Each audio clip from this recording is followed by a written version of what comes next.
తాగడానికి ఏదో ఒక రీజన్ కావాలి. ఇప్పుడు ఇండియా మ్యాచ్ ఓడిపోయినా తాగుతాము, గెలిచినా తాగుతాం. ఎందుకంటే తాగడానికి ఒక రీజన్ కావాలి. డిసెంబర్ 31న హ్యాపీగా అమ్మ చేసినటువంటి వంటలు తిని దుప్పటి కప్పుకొని నిద్రపోవడం మంచిదన్న. ఇప్పుడు బేసిక్గా నేను మీ ద్వారా వాళ్ళకి ఏమని చెప్తే నువ్వెవడరా బొక్కగా అంటారు నన్ను.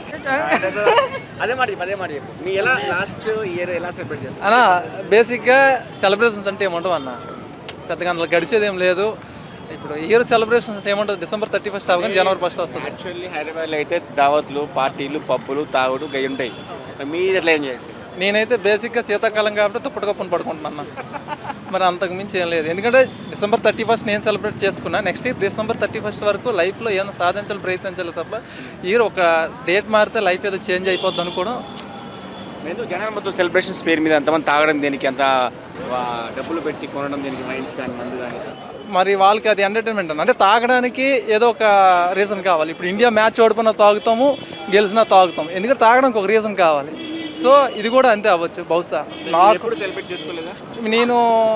నేను మా ఫ్రెండ్స్ ఉగాదిని బాగా సెలబ్రేట్ చేసుకుంటున్నాను. న్యూ ఇయర్గా ఉగాది పచ్చడిగా చేసుకుని అమ్మమ్మ గారు చేసి పెడతారు, తింటాం, చాలా బాగుంటుంది.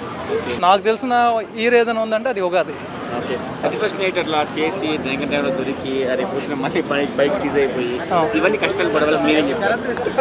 బేసిక్గా నేను అదే అన్నాను, డిసెంబర్ 31న హ్యాపీగా అమ్మ చేసినటువంటి వంటలు తిని దుప్పటి కప్పుకొని నిద్రపోవడం మంచిదన్న. బయటికి వెళ్ళి మీరు అన్నట్టుగా తాగి డ్రంక్ అండ్ డ్రైవ్లో దొరికి ఇదంతా వేస్ట్. మరి పడుకున్నా కూడా మా ఫ్రెండ్స్ లాగుతూ ఉంటారు కదా. ఫ్రెండ్స్ అనేక లాగుతారు అన్న. అది ఫ్రెండ్స్ అనేక వాళ్ళు ఎంటర్టైన్మెంట్కి పిలుస్తారు. సో చెప్తాను కదన్న, మొబైల్ సైలెన్స్లో పెట్టుకొని హ్యాపీగా దుప్పటి కప్పుకొని పడుకుంటే తెల్లవారితే జనవరి 1 హ్యాపీ. పేరెంట్స్కి ఏం చెప్తారు మరి, మా యూత్ కానీ 10th క్లాస్ దాటిన వాళ్ళు కానీ పార్టీలు పేరు చెప్తారు? ఇప్పుడు బేసిక్గా నేను మీ ద్వారా వాళ్ళకి ఏమని చెప్తే నువ్వెవడరా బొక్కగా అంటారు నన్ను. కామన్ మ్యాన్గా చెప్పినా వినేటంత స్టేజ్ వాళ్ళది కాదన్న. ఇప్పుడు పిల్లలు ఇప్పుడు మనం 2Gలో బతుకుతున్నాం కానీ వాళ్ళు ఆల్రెడీ 5G అన్న. 5G క్రాస్ చేస్తారు. అది ఓకే.